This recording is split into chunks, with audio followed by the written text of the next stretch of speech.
Hola, buen día. Mi nombre es Gabriela Meléndez, soy integrante del equipo 4 de Relaciones Internacionales y con la ayuda de mi compañero Gerardo Martínez estaremos explicando el estudio de la historia a través de distintos periodos de tiempos.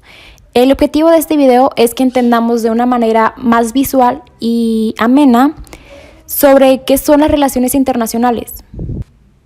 El sistema internacional se define como la interacción entre dos o más unidades distintas donde el núcleo se desarrolla de una forma general basándose en políticos, en sociales, geográficas y todos estos configuran asuntos mundiales. Podemos decir de una manera más simple que es el escenario general en que ocurren las relaciones internacionales en un momento dado. Entonces, están las relaciones internacionales caracterizadas principalmente por el cambio o por la continuidad. Debemos tener en cuenta que las relaciones se pueden expresar en dos conceptos. El primero, un sui generis, y el segundo, un déjà vu.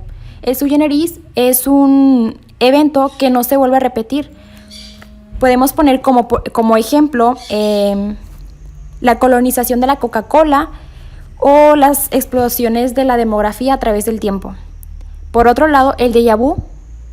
El déjà vu es un evento que ya se vio previsto, que ya se sabía que iba a pasar. Como por ejemplo, en la Primera Guerra Mundial, al finalizar y tener como perdedora a la Alemania, esta se vería inconforme y buscaría una revancha. Entonces surgió la Segunda Guerra Mundial. Hola, buen día, mi nombre es Gerardo Martínez, integrante del equipo de RI. Vamos a comenzar hablando acerca del sistema clásico internacional. Como ya se mencionó anteriormente, este se caracterizó por un bajo grado de interdependencia entre los estados-nación. ¿A qué me refiero con esto? Pues las personas sabían muy poco acerca de lo que pasaba en el mundo exterior. No se sabía nada más de lo que pasaba en las ciudades y en las villas. Como en ese entonces reinaba demasiado la monarquía, los monarcas dependían del oro para poder financiar sus ejércitos, que a su vez estos eran su símbolo de poder. Las naciones-estado en ese entonces eran muy bien definidas y autosuficientes económicamente hablando, ya que no dependían en gran medida del comercio internacional. Esto es debido a que la tecnología era muy primitiva en ese entonces y mantenía las regiones del mundo aisladas las unas de las otras. El sistema internacional clásico era representado por una política europea y en cuanto a poder, se basaba más que nada en la capacidad militar, como ya se dijo anteriormente. La riqueza fue distribuida de una manera similar entre los diversos países dominantes de Europa. Estos se incluyen Inglaterra, Francia, Austria, Suecia, España, etc. Y existió en Europa un equilibrio de poder, más que nada para evitar que un Estado intentara la hegemonía. ¿A qué me refiero con esto? Que un Estado-nación fuera más poderoso que los demás. A continuación vamos a ver el sistema internacional de transición. Este es llamado así porque prácticamente pasa de un sistema a otro, además que se adoptaron características del primero y se reafirmaron otras nuevas. Este periodo marcó su inicio con la Revolución Francesa y duró más de 100 años, por lo cual tiene diferentes aspectos centrales que lo destacan. Algunos de ellos son el desarrollo de las naciones-estado, el surgimiento de las ideologías y los movimientos nacionalistas que coinciden con las revoluciones liberales o revoluciones burguesas. Napoleón contrajo el poder e inició una época de nacionalismo, no solo en Francia sino en todo el mundo, que continuaría hasta entrando el siglo XX. Este se basaba en una relación más firme entre el gobierno y el pueblo. A su vez, los impulsos nacionalistas condujeron a la aparición de nuevos estados-nación alrededor del mundo. En el año de 1830 alcanzamos la población de 1.000 millones de habitantes en todo el planeta. También surgió la revolución industrial, que no solo distorsionó la riqueza, sino también el poder trayendo al frente no solo a Francia, sino como nuevas potencias a Rusia y Estados Unidos. En el proceso se dio a conocer el comunismo y el fascismo como ideologías políticas, y años más tarde, al terminar la Segunda Guerra Mundial, nace lo que hoy conocemos como la Organización de las Naciones Unidas, o ONU.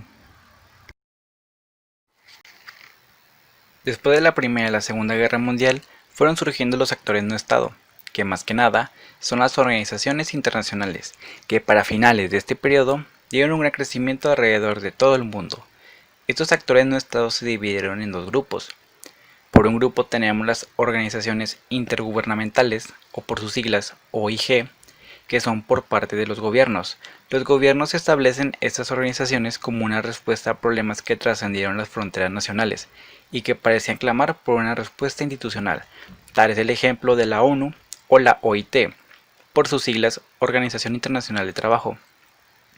Por otro lado, tenemos las organizaciones no gubernamentales, o ONG, que están compuestas por grupos privados de individuos o entidades que comparten los mismos intereses que las organizaciones intergubernamentales. Gracias a la ONU, tenemos el concepto de derecho internacional, que lo explicaré a continuación. El derecho internacional define las responsabilidades legales de los estados en sus relaciones entre ellos, a su vez como el trato de los individuos dentro de las fronteras estatales. Este abarca algunos aspectos como los derechos humanos, el delito internacional, las migraciones, el trato a los prisioneros, el uso de la fuerza, la conducta durante la guerra, etc. El derecho internacional, a su vez como el lema de la ONU, busca la paz, dignidad e igualdad en un planeta sano. Pasaremos al siguiente sistema internacional después de la Segunda Guerra Mundial, el denominado sistema de posguerra. Abarcó los años de 1945 al año de 1989 y dio inicio con las dos bombas lanzadas por parte de Estados Unidos a las ciudades de Hiroshima y Nagasaki. Las características de este sistema es que surgieron dos estados como potencias dominantes, los Estados Unidos y la Unión Soviética, a los que se los denominó superpotencias, para distinguir los estados de segunda línea y los que estaban en posiciones inferiores. Los Estados Unidos era entre comillas el primero entre iguales, y gozaba de una hegemonía virtual sobre la economía del mundo. A su vez, surgió un sistema polarizado. ¿Qué quiere decir esto? Que la opinión pública se dividió en dos extremos opuestos, y se desarrollaron dos bloques compactos y organizados alrededor de ideologías antagónicas. Estos son el bloque occidental, que era liderado por Estados Unidos, conjuntamente con democracias capitalistas y económicamente desarrolladas, con alianza de los países de Japón, Canadá, Australia, Nueva Zelanda y Europa Occidental. Por otro lado, tenemos el bloque de Oriente, liderado por la Unión Soviética. En este estaban estados comunistas relativamente desarrollados económicamente, los cuales abarcaba Europa Oriental y contaba con la participación de la China comunista. Ahora veremos las fisuras en el sistema de la posguerra. Llegó un punto en el que fueron creándose naciones independientes tanto en África como en Asia, pero se rehusaban a ingresar al bloque de los Estados Unidos, el capitalista, o al de la Unión Soviética, el comunista, y adoptaron la posición de ser no alineados.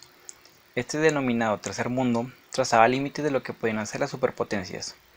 La bipolaridad fue cediendo poco a poco con el surgimiento de un tercer mundo, consistente en países menos desarrollados que tendían a no tomar partido en el conflicto entre Occidente y Oriente. El objetivo de la lucha entre las superpotencias era ganar influencia sobre la política exterior de esos países del tercer mundo.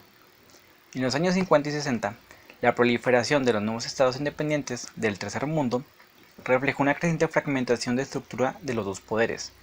Para los años 70, el poder se hizo más difuso y las alianzas menos sólidas, y hasta finales de los 80, las tendencias culminaron con el fin de la Guerra Fría y el de la época de posguerra, dando inicio a la era contemporánea de las relaciones internacionales.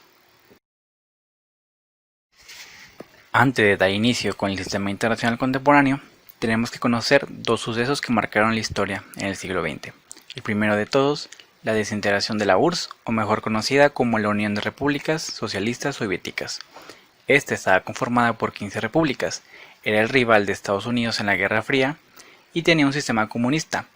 Tuvo la mayor población del mundo, con 293 millones de personas en esa época, además de 10 grupos étnicos distintos, en el que se destacan los rusos, ucranianos, uzbecos, y fue reconocida en el mundo gracias al liderazgo de Joseph Stalin.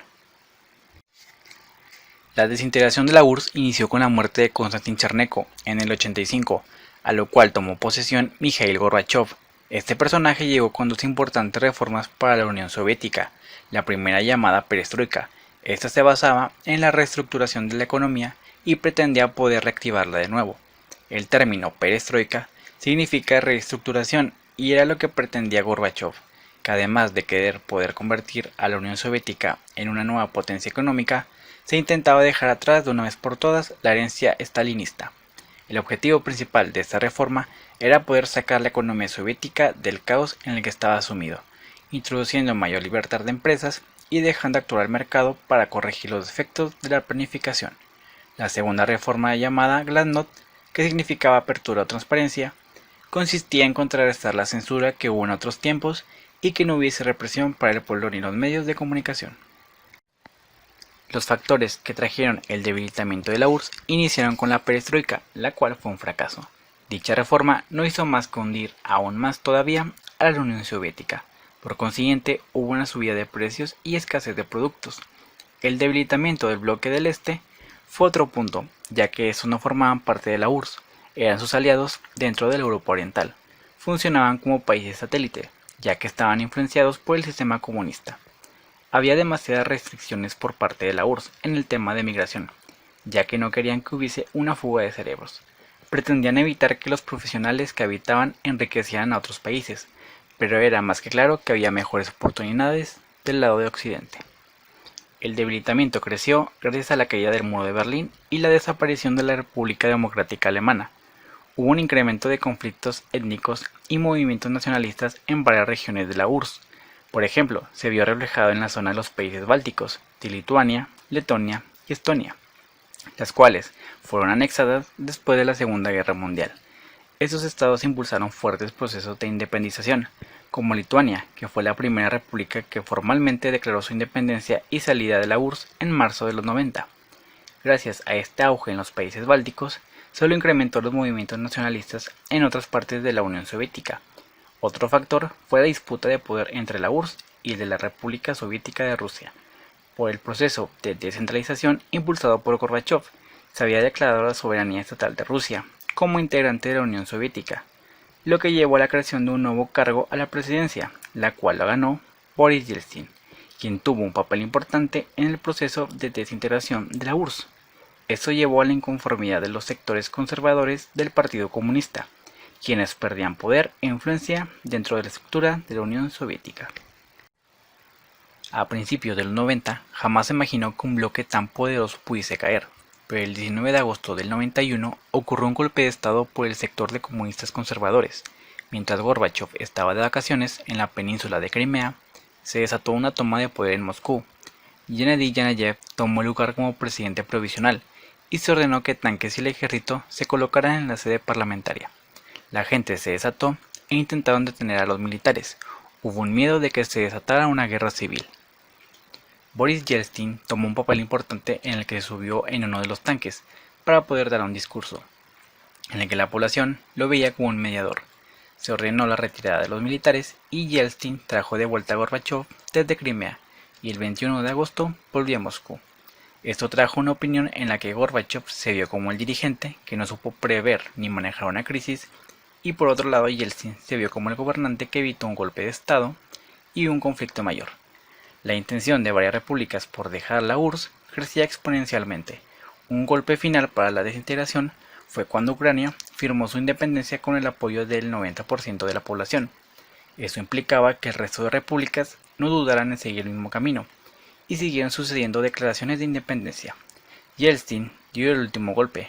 Con el líder de Ucrania y Bielorrusia se llevó a cabo el 8 de diciembre del 91 la firma del Tratado de Belavesa, la cual declaró oficialmente la desintegración de la Unión Soviética, que al final terminaron convirtiéndose en estos estados que vemos en la imagen. A continuación, mi compañera Gabriela nos platicará acerca de la desintegración de Yugoslavia como segundo evento y hablará acerca del sistema internacional contemporáneo. Sistema Internacional Contemporáneo, la desintegración de Yugoslavia. Yugoslavia fue creada en el año de 1918 al concluir la Primera Guerra Mundial. Esta surge a partir de pueblos religiosos y étnicamente diversos. De hecho, estos habían habitado antiguamente a Serbia. Yugoslavia no fue nunca una verdadera nación. En realidad era un estado mal construido, como si estuviese hecho a la carrera, que se encontraba conformado principalmente por serbios, croatas y eslovenos, todos ellos de habla eslava. Sin embargo, también habían húngaros, albaneses, turcos, gitanos, entre otros grupos de nacionalidades. Para entender mejor esto, digamos que Yugoslavia era una composición fragmentaria de territorios y personas que, al mismo tiempo se encontraban unidas y divididas por la lengua, religión, cultura, historia y hasta la misma tradición política.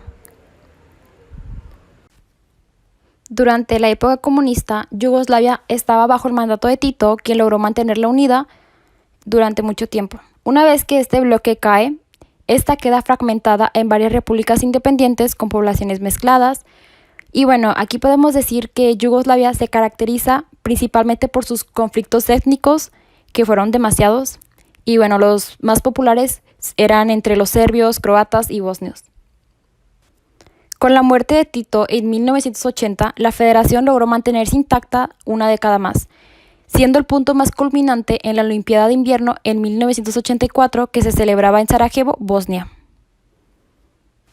Y bueno, en los últimos años de los 80 y principios de los 90, algunos factores atentaban contra este país. Por ejemplo, los estados bálticos como Lituania, Estonia y Letonia, quienes habían reafirmado su derecho a la autodeterminación en 1990. Lograron separarse de la Unión Soviética y alcanzaron el reconocimiento de su soberanía por parte de la comunidad internacional. Y bueno, por último, la desintegración de la Unión Soviética, que esto produjo la eliminación de lo que para muchos yugoslavios había sido un rival común y por lo tanto un elemento que los aglutinaba. También podemos poner como ejemplo el fin de la Guerra Fría y con él la tendencia de los estados comunistas que bueno, se encontraban en Europa Oriental y estos buscaban convertirse en economías de mercado, lo cual bueno, produjo graves dislocaciones económicas en este estado, estado-país, Yugoslavia. La distribución de la riqueza. En este sistema contemporáneo no solamente había niveles de poder, sino también de riqueza, pues estuvo caracterizado por una gran brecha entre los países ricos y desarrollados con respecto a los países pobres y en proceso de desarrollo. El mundo se encontraba compuesto por 7 grupos de países. En primer lugar tenemos a los países más ricos y desarrollados, luego los países industrializados. En el número 3, países que han alcanzado alguna limitada industrialización, pero que aún dependen de la agricultura. 4, los países comunistas de Europa Oriental, muy importante. 5, los países exportadores de petróleo que pertenecían a la OPEP. 6, países que dependen de la producción y exportación de materias primas. Y 7, los países menos desarrollados.